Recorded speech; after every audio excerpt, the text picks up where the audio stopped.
Jana Vallabha Girivanadari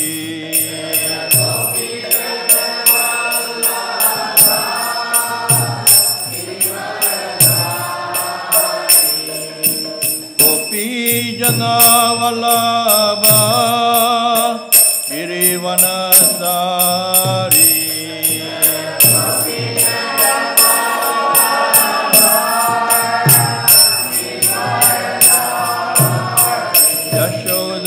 Yashodanandana Prajajana Ranjana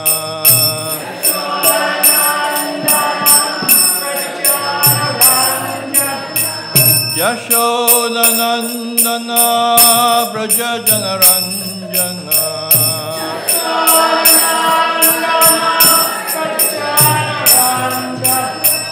Yamuna Tira Vanachari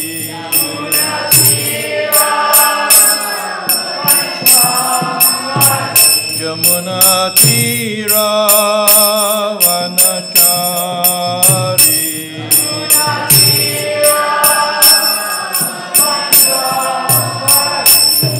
Jaya Radha Madhava Kunja Vihari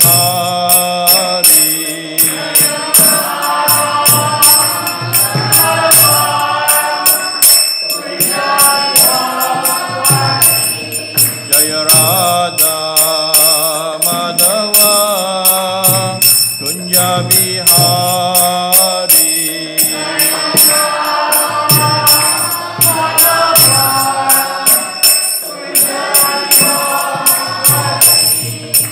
Gopi Jana Vallabha Girivanadari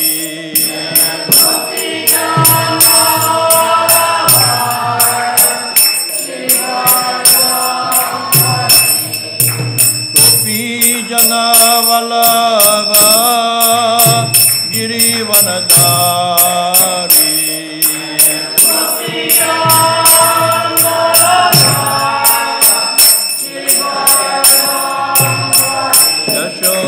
Yashodanandana Prajajana Ranjana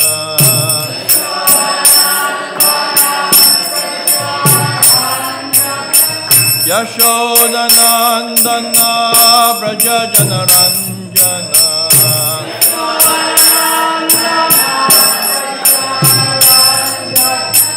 Yamuna Tira Vanachari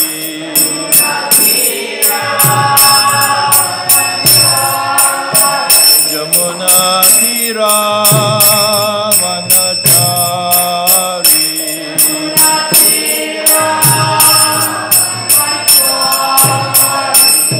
Jaya Radha Madhava Kunja Vihari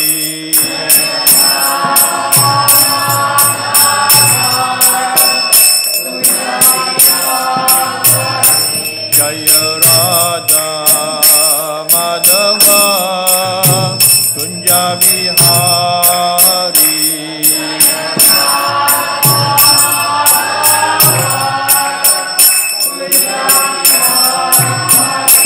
Jaya Radha Madhava Kunja Vihari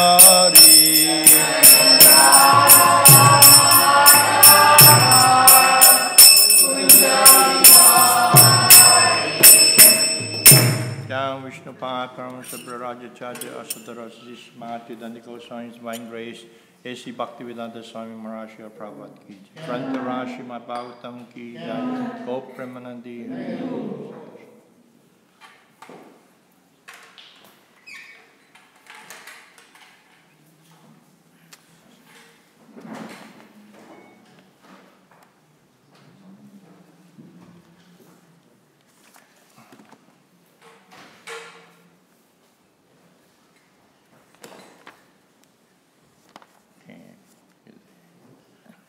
Om Namo Bhagavate Vasudevaya.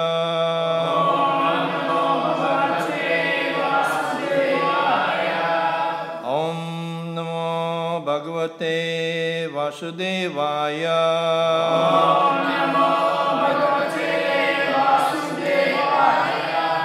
Om Namo Bhagavate Vasudevaya.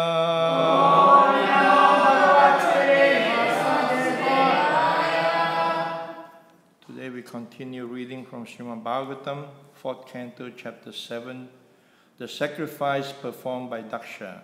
Text number 44. Let's repeat. Vichadara Uchu Tvan Mayayatam Abhipadya Kalevare Asmin Kritva Swai Shipto Api Asadvishaya Lalasa Atmamoham Yusmat Katamrita Nishevaka Udvyudashet Vidyadara Uchu Tvanmaya Yatam Avipatya Kalevar Ismin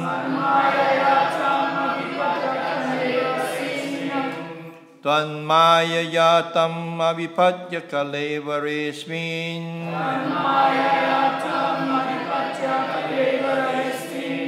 Kritva Mamaham Iti Dumati Utpatai Swai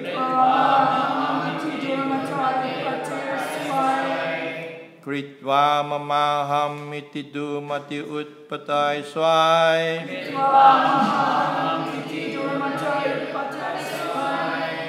Shiptopya Sadvishaya Yusmatika Tamritani Sevaka Utyudasyet Yusmat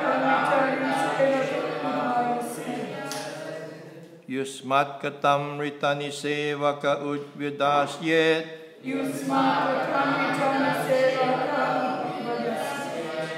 Vidyadara Uchu Tvanmaya Yatam Abhipadya Kalevaresmin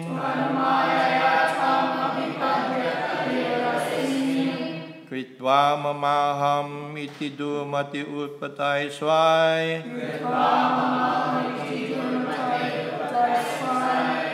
Shitopya Savishaya Lalasa Atma Moham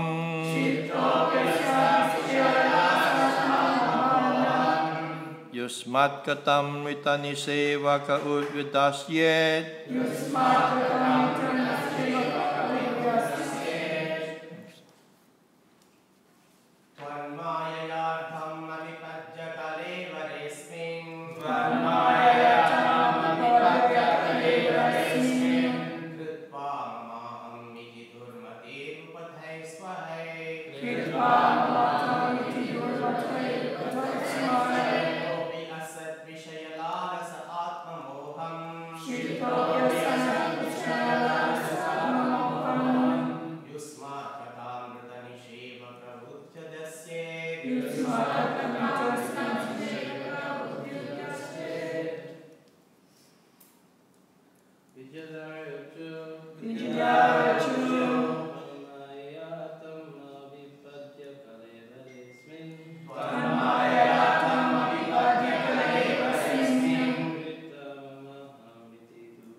udasyet.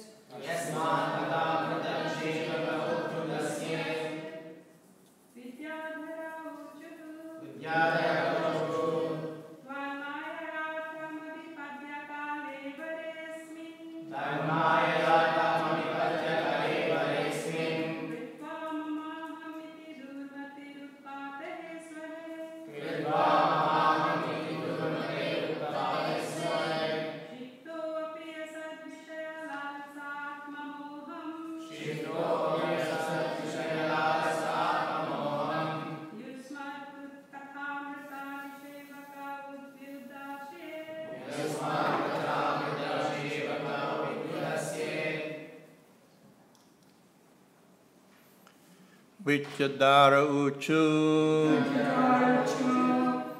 The Vichadaras said,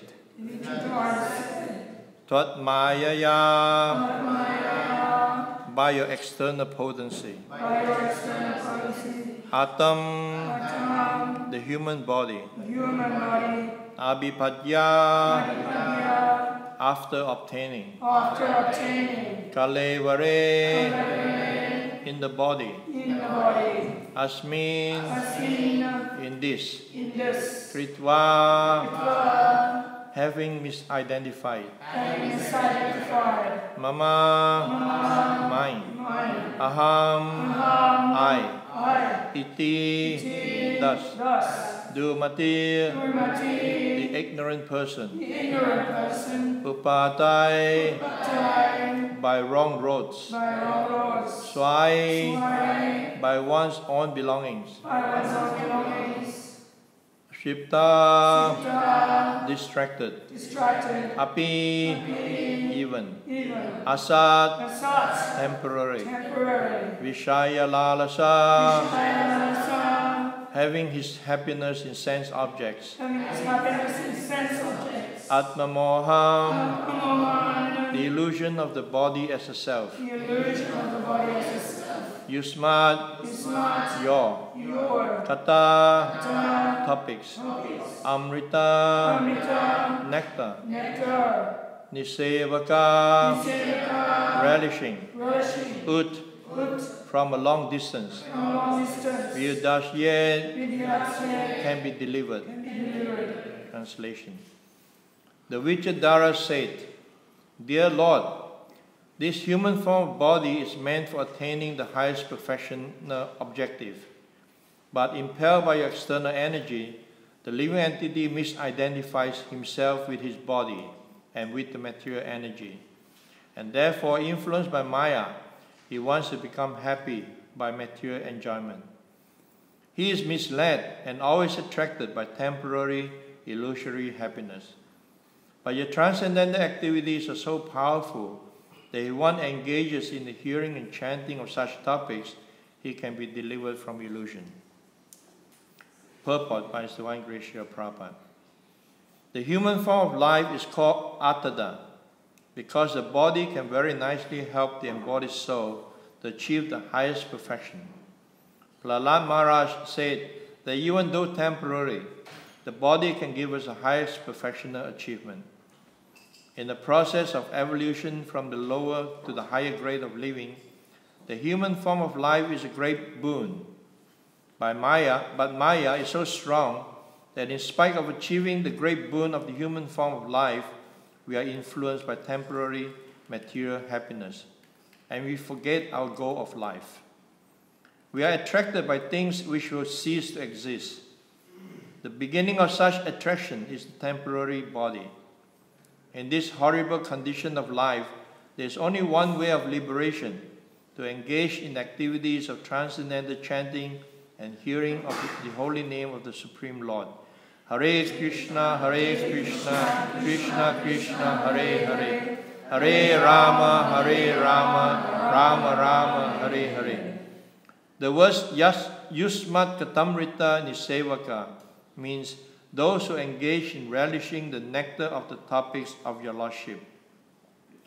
There are two narrative books which especially concern the words and activities of Krishna. Bhagavad Gita is the instruction given by Krishna, and Śrīmad Bhāgavatam is the book containing topics exclusively about Krishna and his devotees. These two books are the special nectar of the words of Krishna. For those who engage in the preaching of these two Vedic literatures, it is very easy to get out of the illusory conditional life imposed upon us by Maya. The illusion is that the conditioned soul does not try to understand his spiritual identity. He is more interested in this external body, which is only a flesh, and which will be finished as soon as the time is designated. The whole atmosphere will change when the living entity has to transmigrate from one body to another. Under the spell of Maya, he will again be satisfied in a different atmosphere. This spell of Maya is called Avaradhatmika Shakti, because it is so strong that the living entity is satisfied in any abominable condition. Even if he is born as a worm living within the intestine or abdomen in the midst of urine and stool, still he is satisfied. This is the overcovering influence of Maya. But the human form of life is a chance to understand. And if one misses opportunity, he is most unfortunate. The way to get out of illusory Maya is to engage in the topics of Krishna. Lord Chaitanya advocated a process whereby everyone may remain in his present position without change, but simply hear from the proper authoritative sources about Krishna. Lord Chaitanya advised everyone to spread the word of Krishna. He advised, all of you become spiritual masters. Your duty is simply to talk to whomever you meet of Krishna or of the instructions given by Krishna. The International Society for Krishna Consciousness is operating for this purpose. We do not ask anyone to first change his position and then come to us. Instead, we invite everyone to come with us and simply chant, Hare Krishna, Krishna Krishna, Hare Hare, Hare Rama, Rama Rama, Hare Hare. Because you know that if one simply chants and hears the topics of Krishna, one's life will change. He will see a new light, and his life will be successful. Vichadara uchu, tamaya yatam abhipadya kale varesmin, kritva mamaham itidu mati utpatai swai, shipto pyasat vishaya lalasa atma moham, yusmat katamrita nisevaka utvidasyet. Translation again. The Vichadara said, Dear Lord, this human form of body is meant for attaining the highest perfectional objective. But impelled by external energy, the living entity misidentifies himself with his body and with the material energy. And therefore, influenced by Maya, he wants to become happy by material enjoyment. He is misled and always attracted by temporary illusory happiness. But your transcendental activities are so powerful that if one engages in the hearing and chanting of such topics, he can be delivered from illusion. Om Magyana Timrantasya Kananjana Slakaya Shakshumalitam Yena Tasmai Sri Gurave Namaha Nama Om Vishnu Padaya Krishna Prasaya Padale Srimati Bhaktivedanta Swami Namane Namaste Saraswati Devi Gauravani Pracharine Nivisesa Sunyavadi Pasachade Shatarine.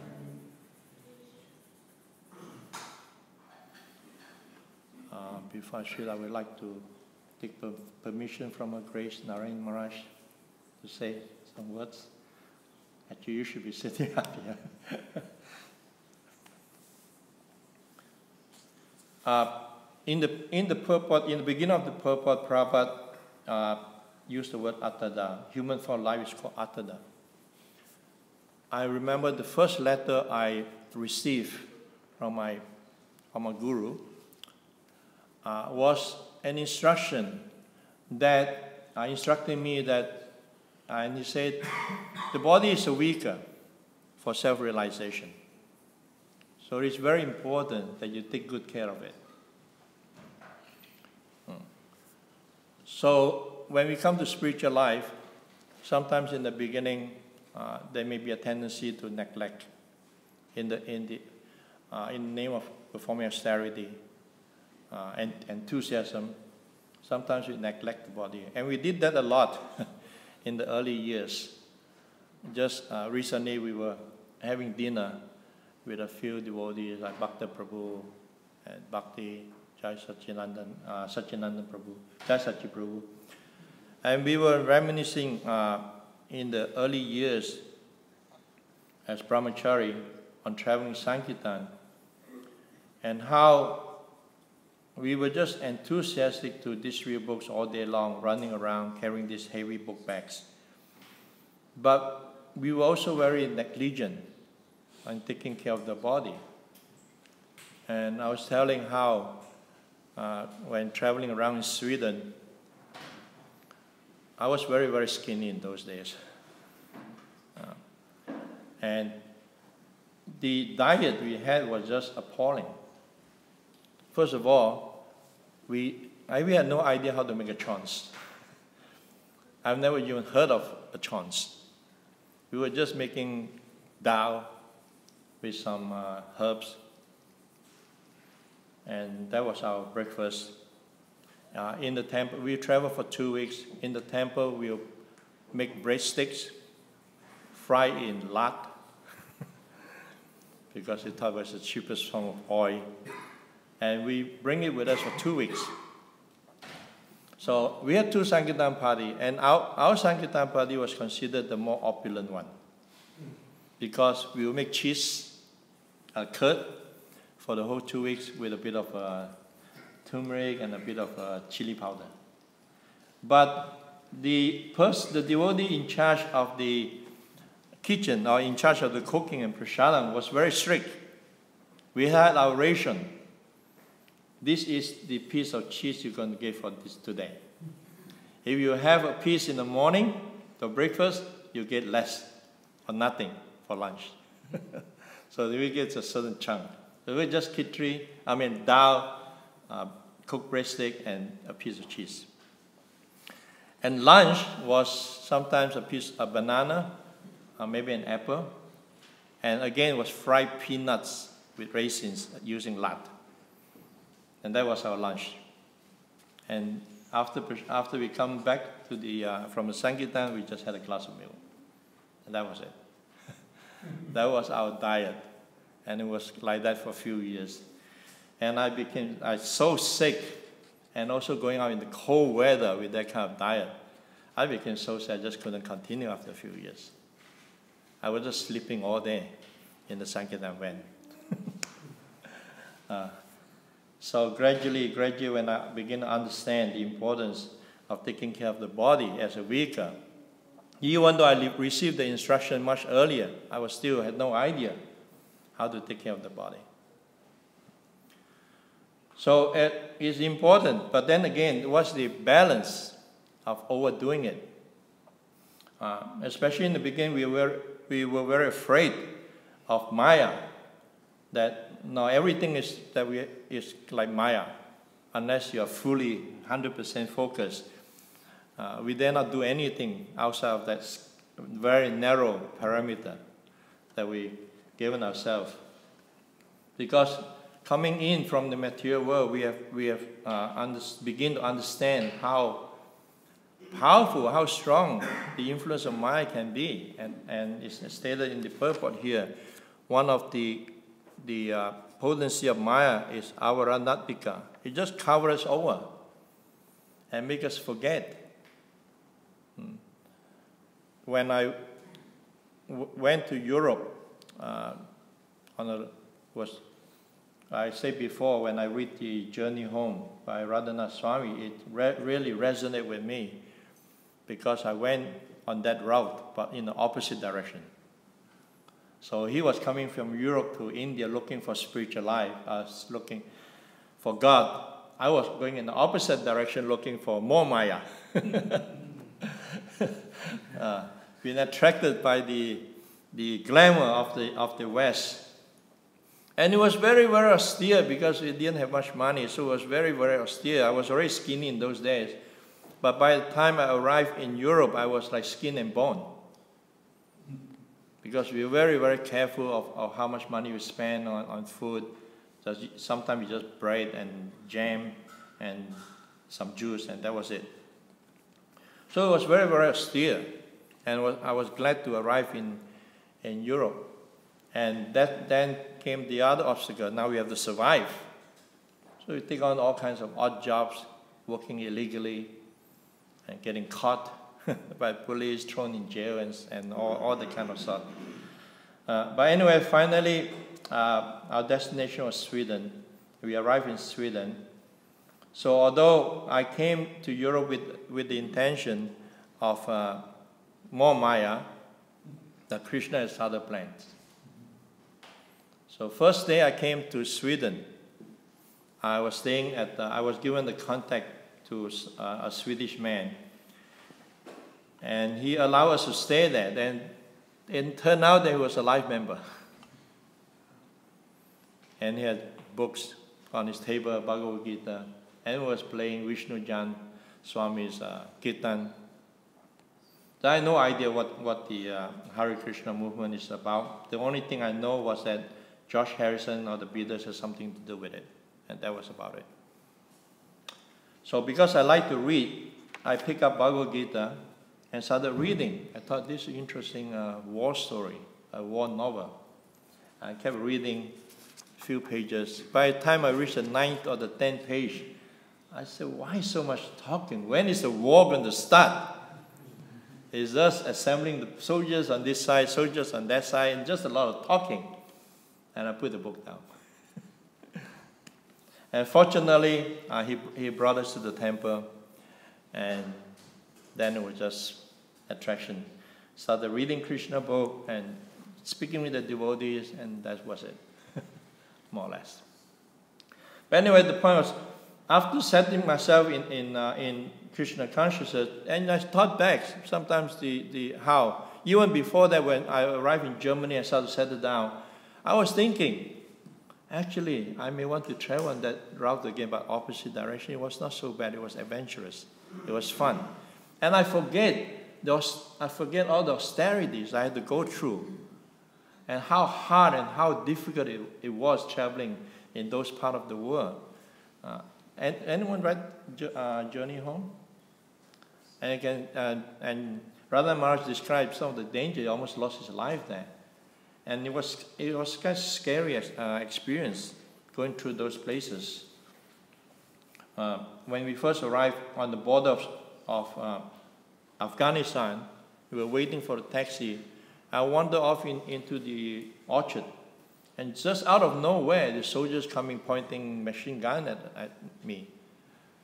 Lucky I was traveling with an Afghan. He started talking, then it was okay. And the next thing was going on the taxi on the Khyber Pass.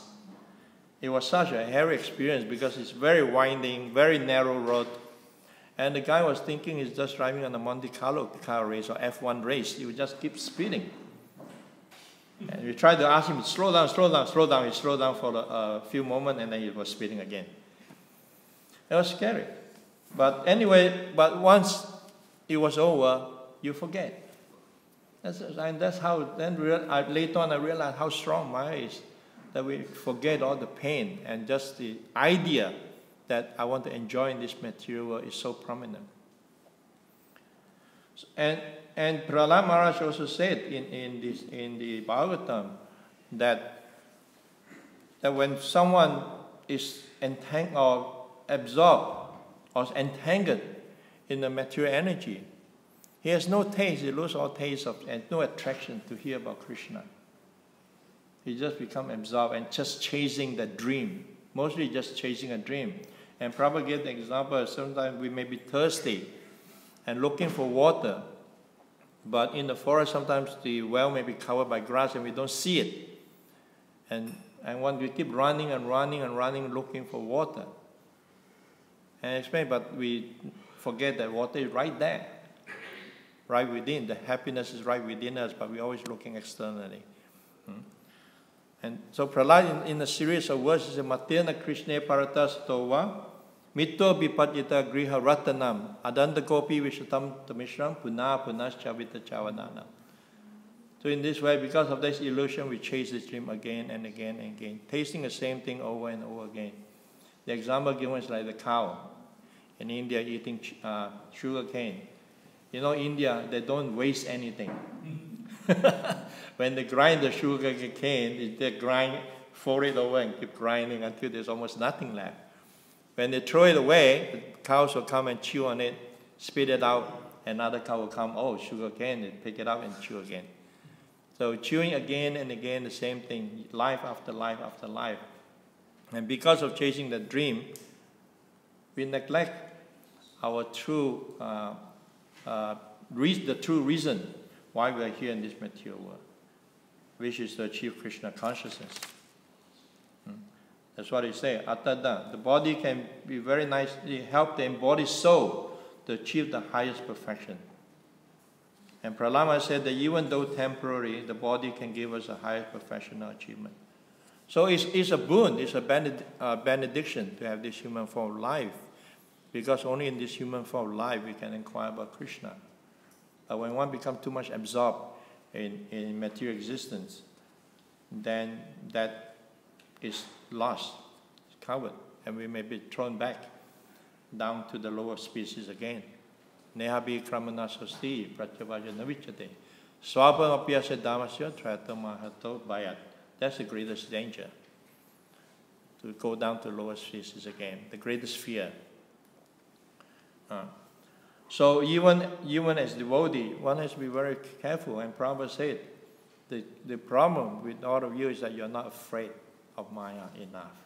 We are not afraid enough. So in the beginning, we may be very afraid. Oh, I got to be very, very careful. But as we settle in Krishna consciousness, things become a bit comfortable. The tendency is that we can be a bit negligent. And we become careless. And then Maya get a hook on us again. That's why it's very, very important that we practice the process, take on the process of Krishna consciousness very seriously. I was just listening to a lot of lectures, and recently I was listening to the offerings of some devotees on Prabhupada's disappearance day. I think it was last year. Can't remember exactly who said that, but he was referring to a recent meeting between the GBC and the sannyasis in ISKCON. And a lot of points were brought up, and one of the points that was brought up was the concern that devotees are not studying Prabhupada books enough. And Prabhupada, even during his time, he was always complaining, they are not reading my books. They are not reading my books. They think this book is only meant for distribution. But actually, I've written it for them. Prabhupada wrote this book for us, but we are not spending enough time reading it, studying it. Prabhupada makes so much sacrifices. In the early hours when everyone's sleeping, he's up, translating Bhagavatam and giving his Bhaktivedanta purport, so that future generations can take benefit and still have the association with him. So we actually regularly or daily chant the Hare Krishna mantra, prescribed round, hear Śrīmad Bhāgavatam, Bhagavad Gita. Then we are immuning ourselves from the influence of Maya. Otherwise, Maya is everywhere. Maya can come in so many different forms. She doesn't come only in the gross form. Sometimes we may be aware, oh, the gross Maya, okay, I'm aware of that. But what about the subtle Maya? The name, fame, glories, respect, of false ego, pride. So all these are also there. Or sometimes Radha Maharaj was saying in one of his yatra that sometimes when we're offering of Krishna something, we think we have something to offer to Krishna. And we can become proud. Oh, just see, I'm doing so much. Or just see, I'm offering this. Then again, we are in the hook of Maya. Pride, overtaken by pride. Just like It's described in the Krishna book, the gopis. When they're in the rasa dance with Krishna, suddenly they become slightly proud and think, oh, I'm so fortunate. Krishna is only with me. Immediately, Krishna then disappeared. He left. And we get that a lot, especially when you're on book distribution, right?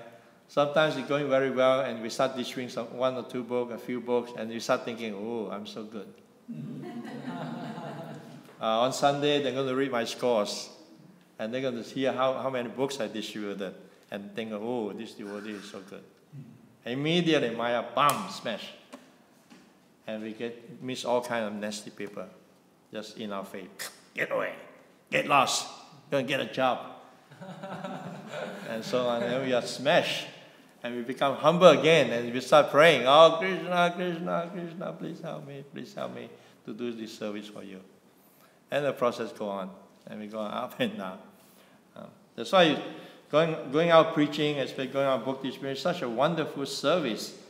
And we get so much realization. Remember when we were on book distribution, I was going through so many different emotions, up and down. Whole day constantly like talking to Krishna, praying to Krishna, speaking to Krishna. It's all so nice. And remembering that I'm out there, and by the mercy of Guru Krishna, I'm out here doing some service and distributing these books, even though we are not very qualified. So and we know, especially when out there, Maya is just so close. Just one moment, if we're not careful, and we're taken away. One moment. And because we are in that situation, as soon as we get hit by Maya, we feel it, we sense it. And very quickly we try to take shelter of Krishna again and pray to Krishna for help.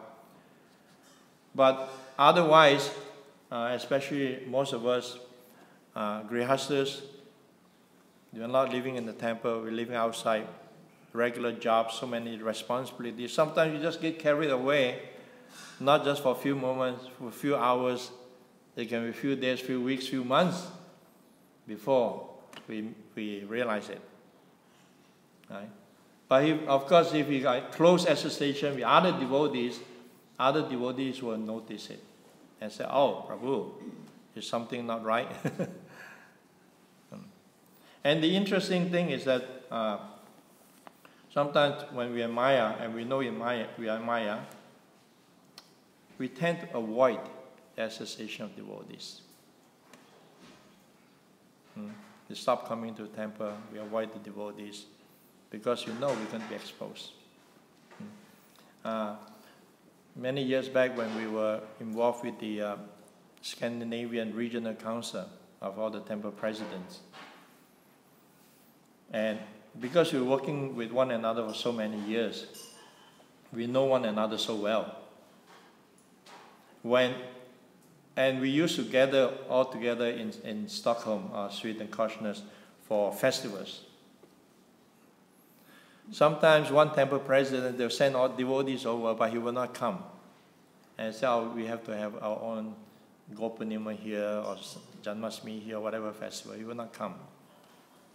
One time it didn't happen. Second time it didn't happen. Then we start to notice and said, not a good sign. Not a good sign at all. Probably trying to avoid. Something is going on. And sure enough, the next time we will have our meeting there in that temple. And then we find out, yes, things were not right. So, if sometimes trying to avoid the association of devotees, that could be not a very good sign. Because they know they're going to be exposed. So the association of devotees is very, very important. Because in the association of devotees, all these different elements of devotional service are present. In the Nectar of Devotion, it describes 64 items of devotional service. And out of that, Chaitanya Mahaprabhu picked up 5, most important one. And the first one he listed was association of devotees. Chanting of the holy name, worship of the deities, hearing Śrīmad Bhāgavatam, and going to places of pilgrimage. What is it that you don't find when you come to the temple?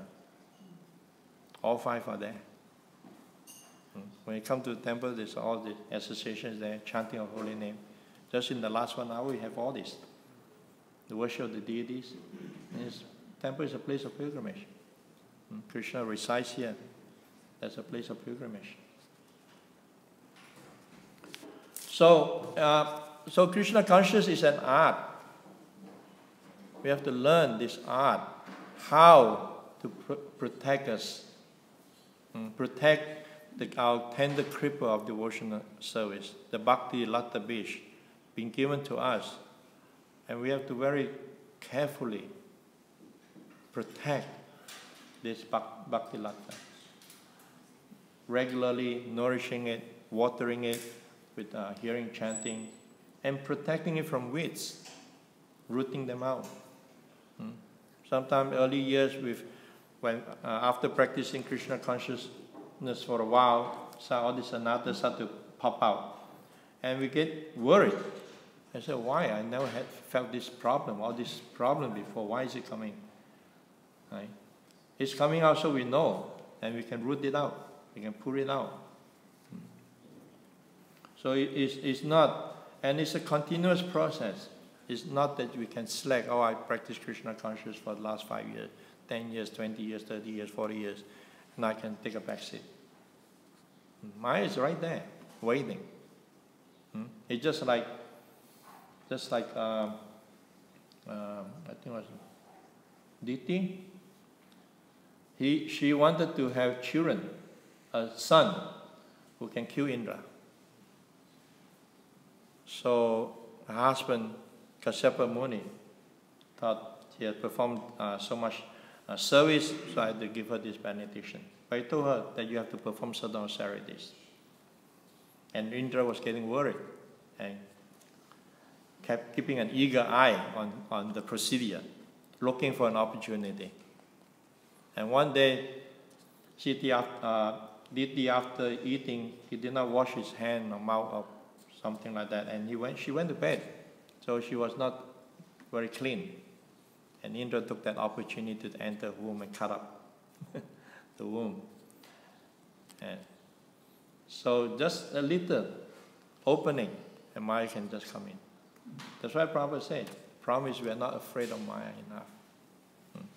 But having said that, Maya also means Ma'aya. It can also be Krishna's mercy to keep us on our toe. To always, it's just like if we are running.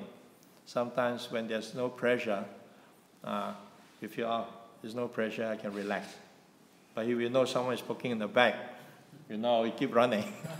And we keep running. So it's good to have a little bit of pressure to keep running. And the thing is that we take whatever we can get to move ourselves forward. We are all individuals, we are different. Different things motivate us. Some devotees may be motivated by just something, and others, they may be more motivated by having a little bit of pressure. Then they feel they can move. Others, they just need some, they don't require that much. They're self-motivated. And they know how to constantly motivate themselves through the process of hearing, chanting, association with other devotees. They know how to seek out all these different angas of devotional service to keep themselves going. Others may not, they may need push. So we need to be motivated in our Krishna consciousness, and we find different ways to motivate it. And that is something you need to do every day. It's not like 1 day or 2 days. It's just like we take bath every day to keep clean. So every day we need motivation. And hearing Bhagavatam is one. When we hear the glories, as our mind becomes more and more attracted to the glories of the Supreme Personality of Godhead, hearing about Him, we become purified. And a desire in our heart grows stronger and stronger to have more and more association with Him through His holy name and through service. So in the offering by Ranjan Maharaj, he was saying that one thing he learned, and he was telling he never had much association with Prabhupada. He was never in the room with Prabhupada. He would never had that kind of personal association with Prabhupada. The only time I met Prabhupada was just in a group, in a class. And one time when he arrived in New York and he was just one of the crowd, he's seeing Prabhupada. So what he was trying to say that is, he was talking to the Radha Maharaj's disciple in Yatra. He said, all of you, sometimes we feel, oh, I was not fortunate to have the personal darshan of Prabhupada. But Prabhupada is still there. He never had a personal interaction either. And he's doing quite well. So Prabhupada's instructions is there, his teaching is there. So he was saying that one of the important lessons he learned from Prabhupada and how he tried to embrace it in his spiritual life is that Prabhupada was always very conscious of what he's doing. He was always very conscious that whatever he's doing it for the pleasure of Krishna, not for anything else. And he told the story of how, as in the early years, and first of all, how he came to Krishna consciousness were very interesting. And this is how the divine energy really moved. He went to a bookshop looking for a book on yoga. So he looked around and he saw Bhagavad Gita. And he turned the pages and there was a picture of this yogi. Sitting imagining, oh, it's okay, very nice. It looks like a good book on yoga. Of course, when he read it, was just not just yoga as he thought it is. But because of Bhagavad Gita, he came to the temple, became a devotee. But many years later, 20 or so years later, he heard from one devotee that there was another devotee who placed that book, that Bhagavad Gita, in that bookshop. He didn't sell it to the bookshop. He just left it there.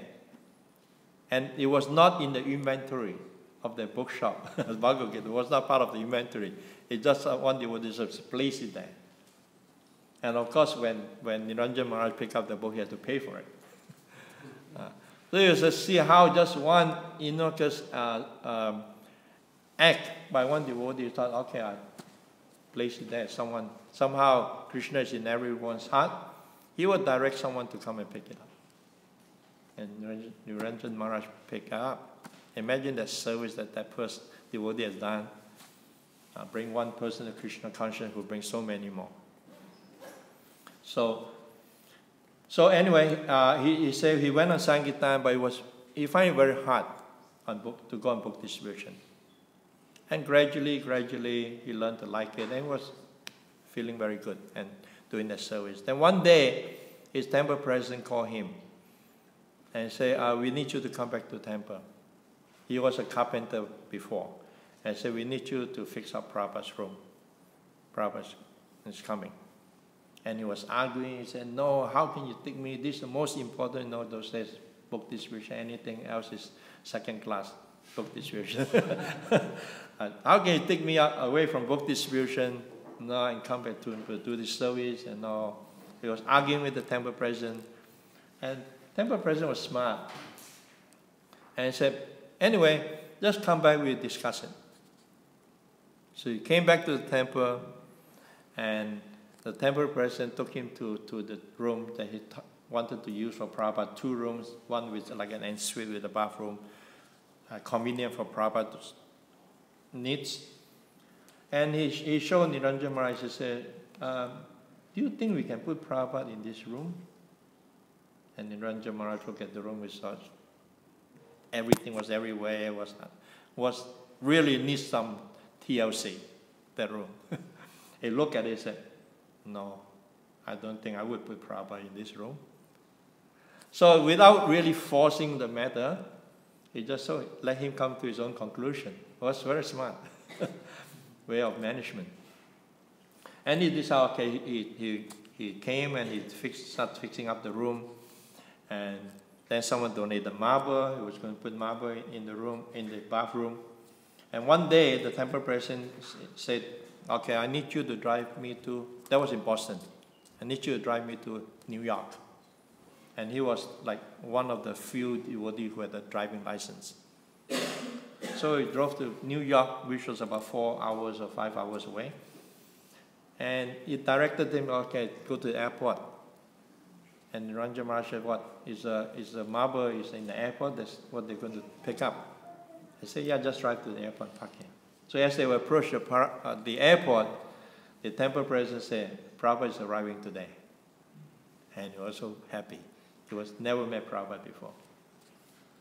So he came, and Prabhupada came to New York, and they had to rush back to finish the job in Boston. So Prabhupada was going to Canada, Montreal, Toronto, and then he was going to come to Boston. So he got everything ready, and he thought, I did such a good job here, renovating Prabhupada's room. And now Prabhupada going to pick me out from the crowd, that who did this, and he's going to praise me, and he's going to really get the special attention from Prabhupada.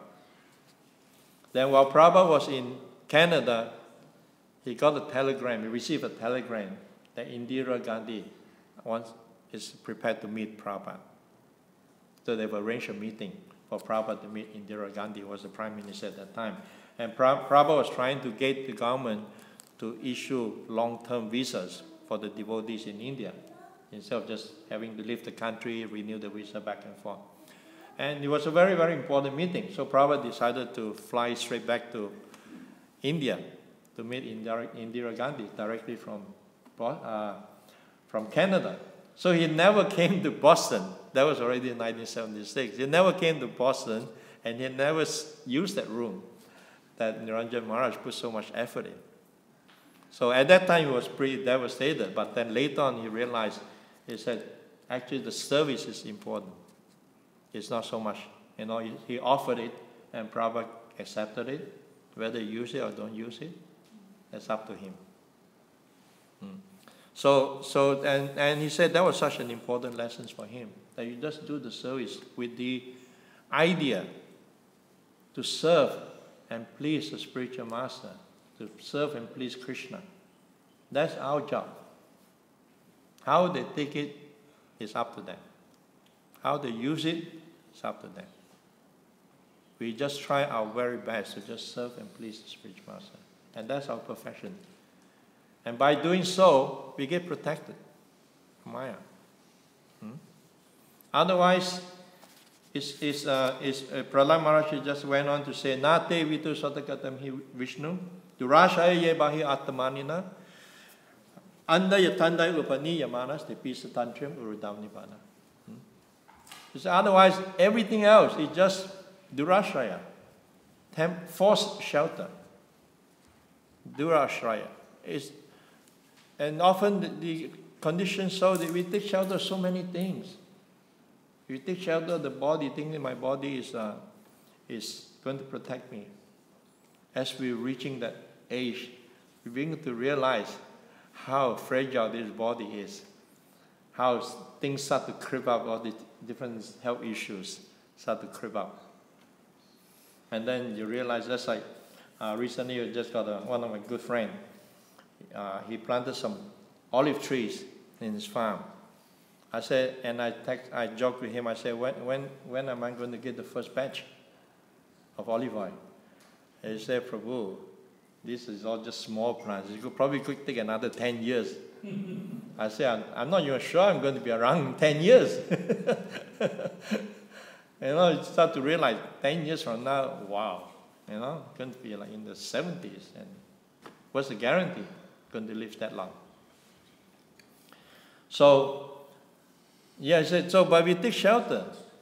Our body, our family, and our children, a wife, bank balance, my job, my car. I just bought a new car. And all these things. And because of this, we become more and more bewildered and more entangled, thinking that this will protect me. But in the Bhagavatam, it's described these are fallible soldiers. And because of this attachment, we become bewildered, become confused. And it's like a coating in our eyes. We can't see. We see, but we don't see. That's what Sutta Goswami answered to Prahlad Maharaj, to Maharaj Parashik when he asked this question. So in the beginning, that's what I say. He said, we see, the living entity, they see, but they don't see. Listen, you have this experience, sometimes we preach to friends, When he first came to Krishna consciousness, he was so enthusiastic. He said, wow, I have just discovered the truth. And we went back and we enthusiastically tell our friends just look at us like, has he gone bonkers? Has he gone mad? What is he talking about? Come on, let's have a drink. What are you talking about? Let's go and have some fun. And you just sit there and confused. Say, why can't he see? I saw it so clearly. Why can't he see? And that's because the mind becomes bewildered by all this attachment. There's so strong attachment in the material world. That's why Prabhupada often use the word stringent law of nature. I very often use this word. It's very stringent. Once you get tight, and the word also use the knot of material existence, the knot of the most of material nature is so strong, so tight. Once we become bound by it, it's very hard to find a way out. It's like a labyrinth. Material is like a labyrinth. Once you get lost in it, it's very hard to find ourselves out. And so one has to be very, very careful not to get caught in that situation again. And the way to do it is always constantly explore hearing, chanting, and just engage ourselves in devotional service as much as possible. We have to have that determination. Usaha nishadayat, enthusiasm, determination, patience. These are some of the principles that are favorable for devotional service. Because without if we don't have the determination, which vyavasa yameka buddhir, ekeha kuru nandana. Our intelligence has to be ekeha, one-pointed determination. Otherwise, bahu sakya henantasya buddhaya vyavasayinam. Otherwise, intelligence becomes many branch. And the resolute determination for devotional service will not take place. You become distracted by this.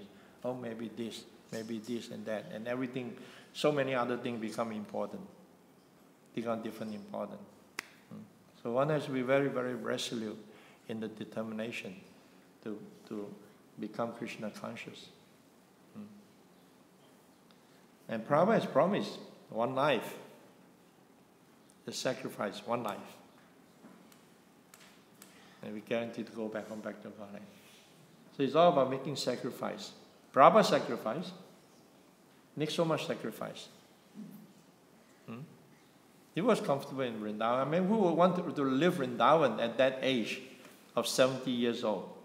The sadhu in Vrindavan, fully satisfied, living, and above that, living in Radha Damodar temple.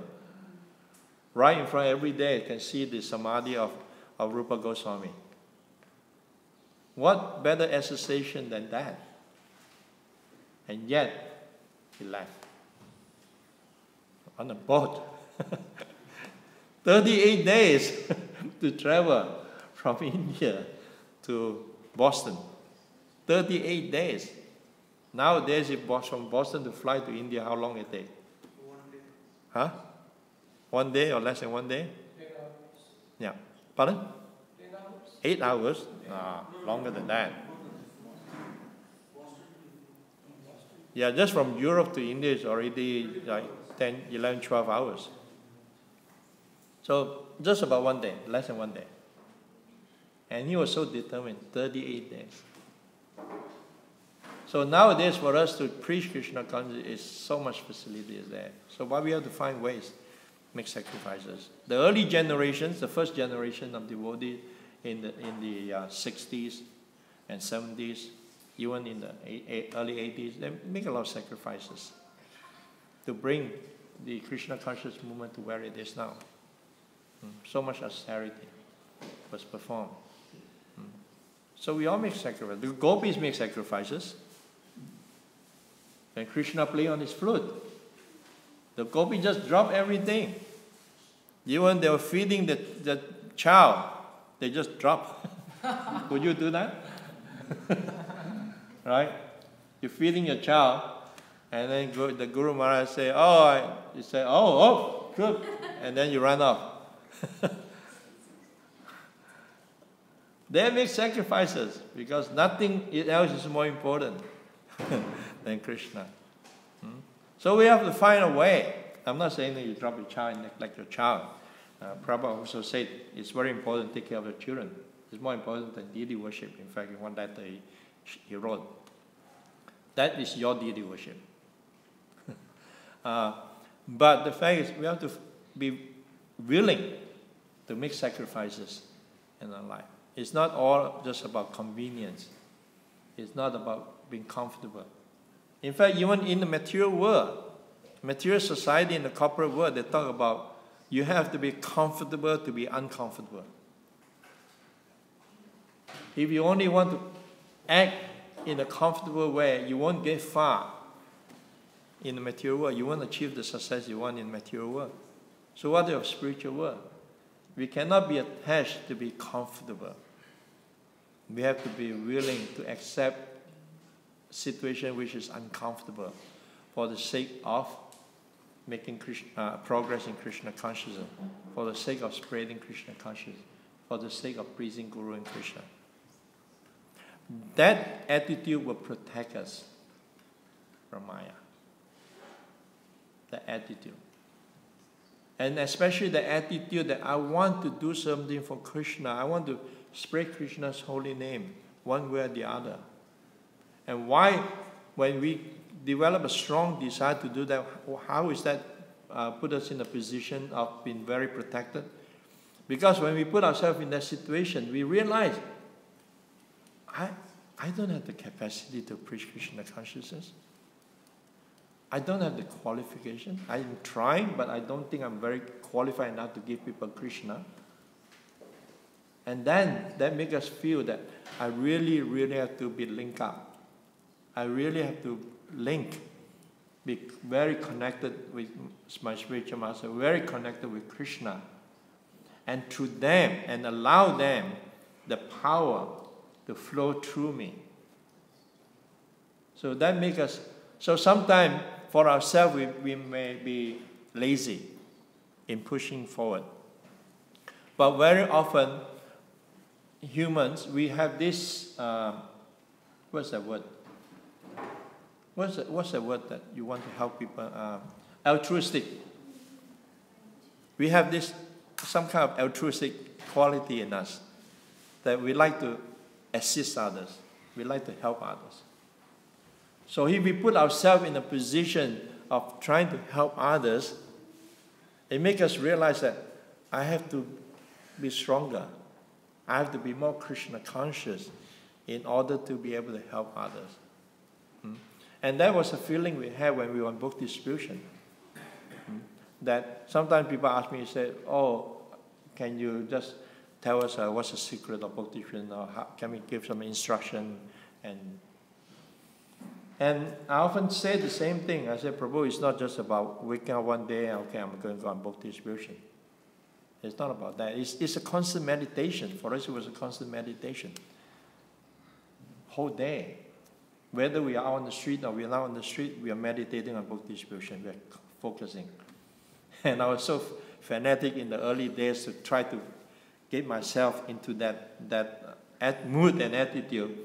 I'll sleep with the book right next to me, the book that I'm distributing, and putting right in front of me, and I'll be looking at the book. When I close my eyes, that's the last thing I see. And that's the first thing I see when I wake up, is the books we're distributing. Whatever works. That was my early days, that was what works for me. And constantly praying, Krishna, Krishna, I know I'm not qualified, but please somehow help me to become qualified. Help me to become an instrument so that your mercy can flow through to all these devotees. Please, I don't want to be a stumbling block for your mercy to flow through. And sometimes, being young and passionate, sometimes we're a bit passionate and not very nice now dealing with people. And I immediately feel so bad. I say, oh, Krishna, what did I do now?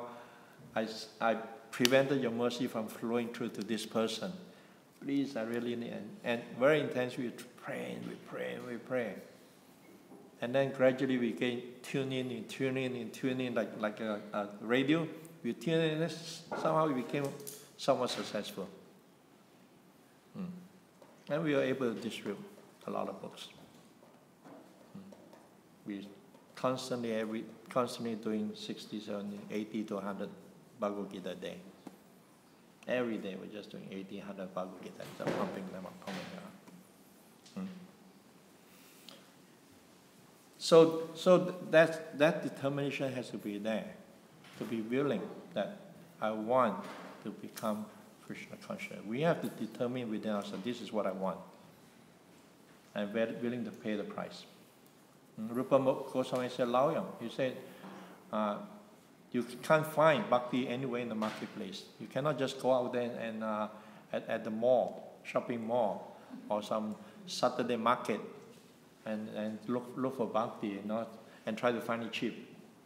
Shopping mall expensive, I'll go to the market. Maybe find some cheap deal somewhere. No. He said you can't find it, it's very rare. But if it is available in the marketplace, you should be so eager to get it, and you should be willing to pay any price.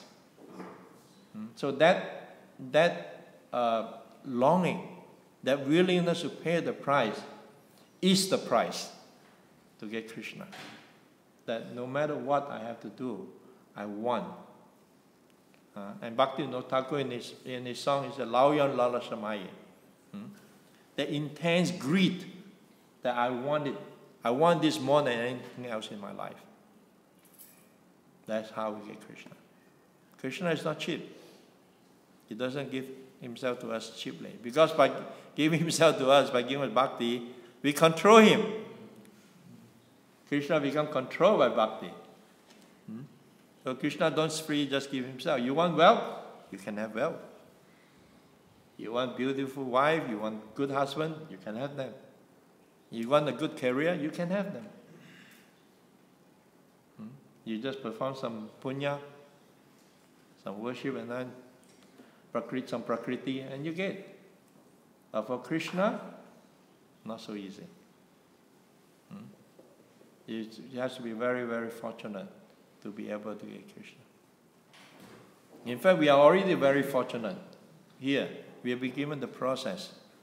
Sometimes you ask, so I wonder what past activities I performed last night to find myself in this situation. Don't speculate. Prabhupada said, I've created the Sukriti for you. I've given you that Sukriti to be able to receive Krishna consciousness. It's mercy of Prabhupada and our Guru Dev and spiritual master.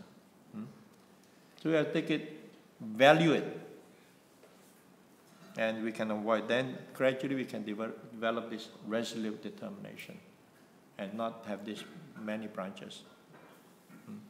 It's bewildering. And one of the very, very important way to keep ourselves on track is to associate with devotees. Take shelter of spiritual master, but also take shelter of senior devotees. Because the spiritual master is not always there, always present. Nowadays it's a lot easier because you can just send an email or you can send WhatsApp or whatever. You can very quick. Yeah. But senior devotees are present, especially here. We're so fortunate in Melbourne temple. There's so many senior devotees there. A lot of experiences, gone through a lot. And they can share their experiences, real life experiences which we can learn from. When we hear real life experiences, it's not theoretical anymore.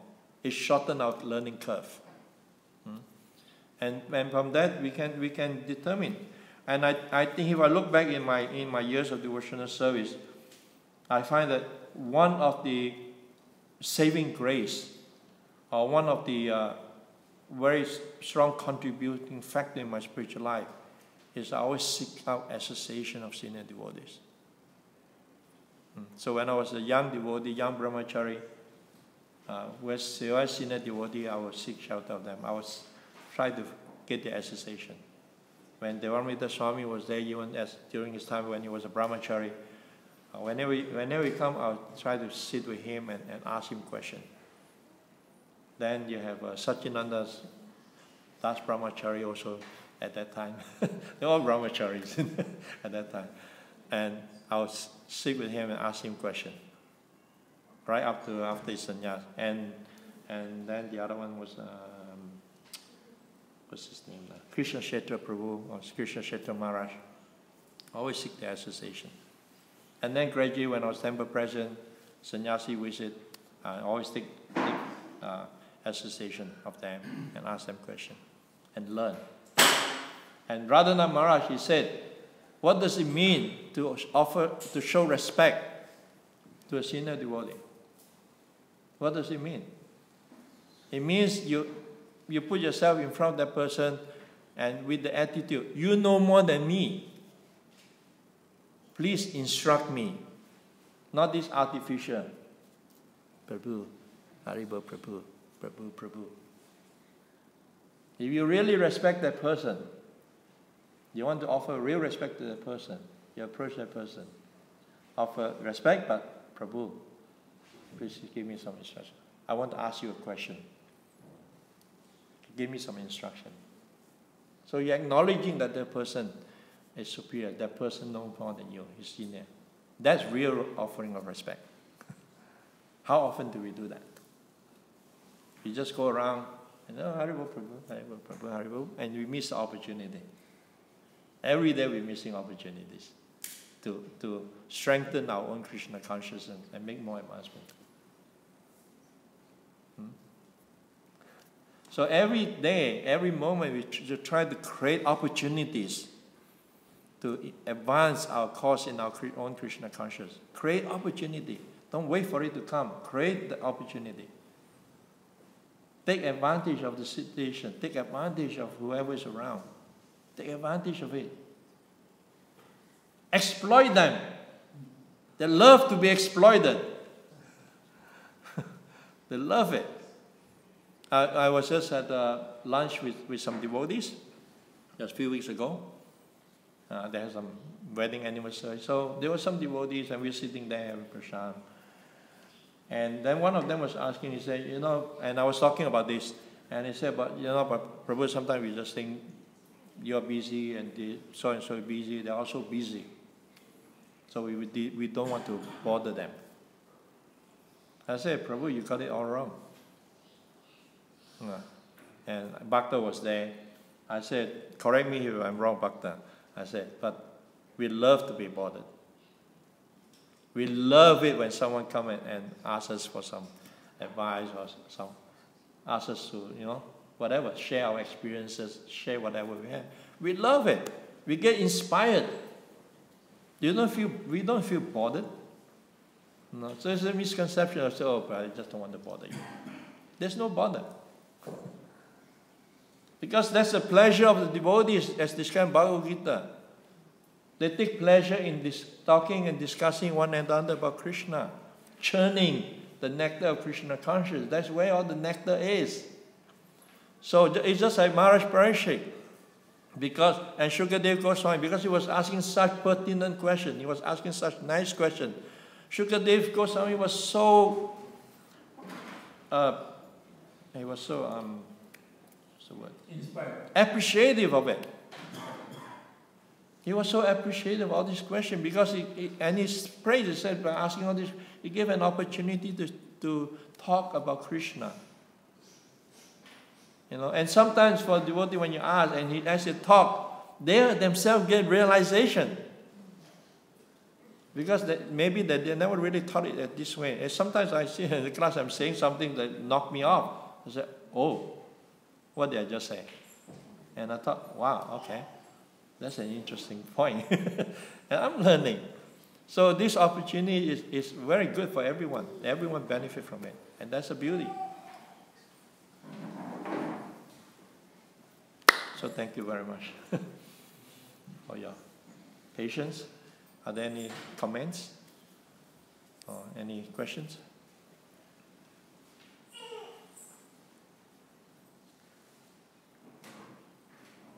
What did I just say about asking questions?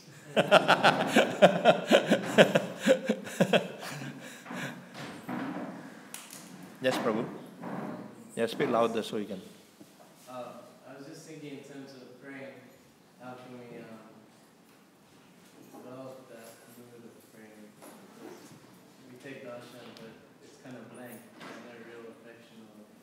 personal praying. Praying is actually a very, very important part. It's one of the 9 processes of devotional service. And I learned that from Śrīmad Krishna Swami in my early day when I was a new bhakta, traveling with him on Sankirtan. And he was saying that, he was repeating what Guru Das Prabhu was saying about the importance of praying. So at that time he was referring that, saying that praying is such an integral part of Sankirtan and book distribution. One of the key success to book distribution. So when I heard, I really took it on board and really, really pray every evening before I go to sleep. I will really, really pray, thanking for the opportunity to serve, and really, really pray to Krishna that please use me, please empower me to become an instrument to distribute this book for the pleasure of my spiritual master and Prabhupada. And before I go out on the street, I pray. So it became a very, very integral part of my spiritual life, praying, even until today. I do this at home every day. I sit in front of them and I pray. I talk to them and I pray to them. Right? And it became a point, was an interesting point, was when I had my own Sankirtan party. I had this one, and I was teaching them. So, and because we were competing, we were very competitive in book distribution, who's going to distribute more books and all that. And because praying became such an integral part of that, we also started competing in praying. Who is going to pray the most intense is going to be the one who's distributing most books. So we're lying down, praying, and then we look on the side, oh, he's still praying, so I'm going to pray more. Oh, he's still praying. And sometimes the praying, bowing down praying can take 5 minutes, 7 minutes, 10 minutes. You'll be done praying, really praying. So we offer prayers, sometimes prayer from the scriptures, verse, slokas, but it's also that Krishna did it from their personal. Krishna is there. We can talk to them. And you realize when you start talking to them and relating to them that way, he reciprocates with you. He really, really reciprocates with you. There's that many experiences of that. How Krishna reciprocates when you pray to him.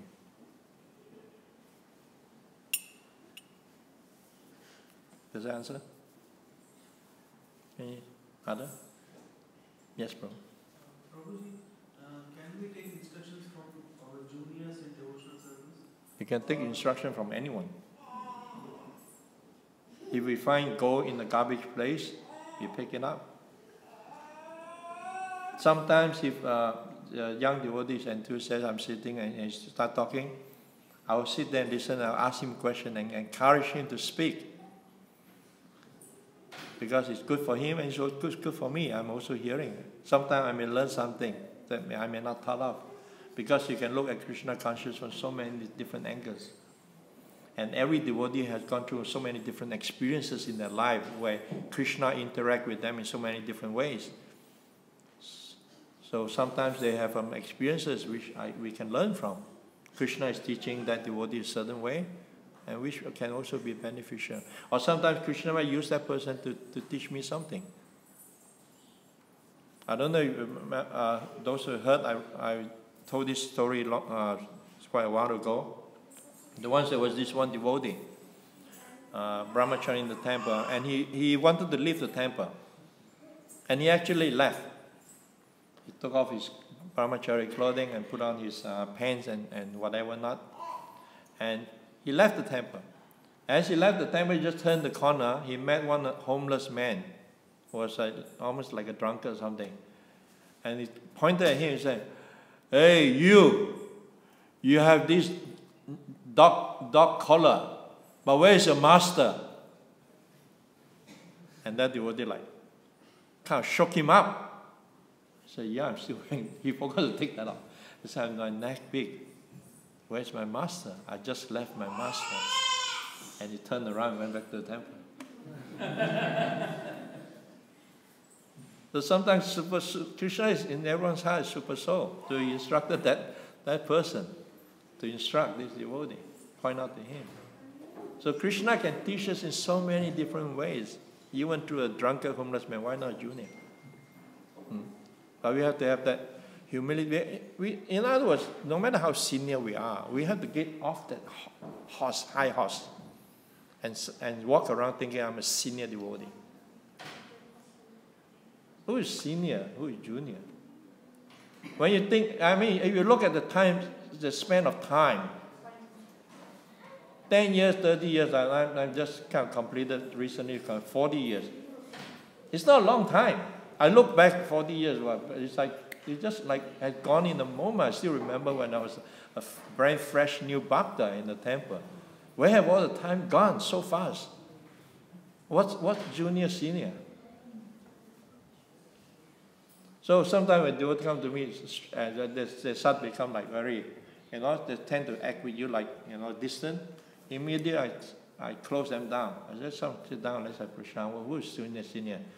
Let's have some association. Let's behave normally.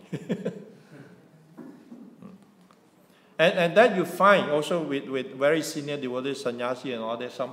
Many of them are very friendly, and they make you. That's a good, really good senior person or preacher. He make you feel at ease.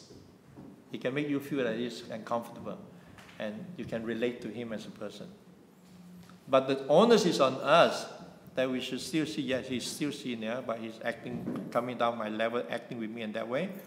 I will reciprocate in that way, but at the same time, I should know where the line is and not be disrespectful.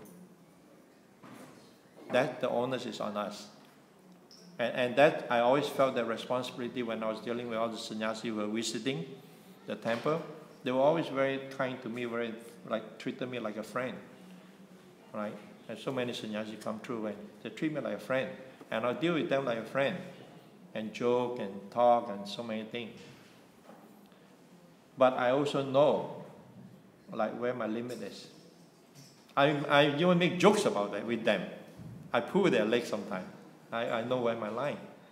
And also in our regional council meeting, we had Smita Krishna Swami was part of the regional council meeting, the Prabhupada disciples in the meeting. And we talk, sometimes we put them on the spot. In this meeting, we are all equal. We are managers and senior management position. So you're right, you're wrong, you're wrong. And we put them on the spot. But after the meeting, Hare Maharaj, we know who it is. We don't go out of line. So that's Vaishnava etiquette. How to deal with different levels of devotees. We have learned that. That's culture. That's part of our Vaishnava culture, the etiquette. Does that answer? Yeah. So anyway, there are quite a few things I didn't say, but time is up. So I think I'll stop here. I'll cut the story very, very short, that how strong Maya is. Once Indra was cursed to become a hawk. And there he was wobbling in the mud and stew and everything with his family hawks, family of hawks. And no one was taking care of the affairs of the heavenly planet. So it was killing. So Brahma came down and said, Indra, what are you doing? He said, give up your position, go and resume your position as king of Indra, king of heaven. And Indra said, what? Give up my family? My nice dwelling here? My nice food? How can I do that? He couldn't. And Brahma has to do something drastic, kill the family member and wake him up. That's how strong Maya is. Once you put in that position, we think this is it. No? Nothing else is more important. Pardon? Oh. You want to have some comments? All right. Thank you very much. Shri Prabhupada ki jai.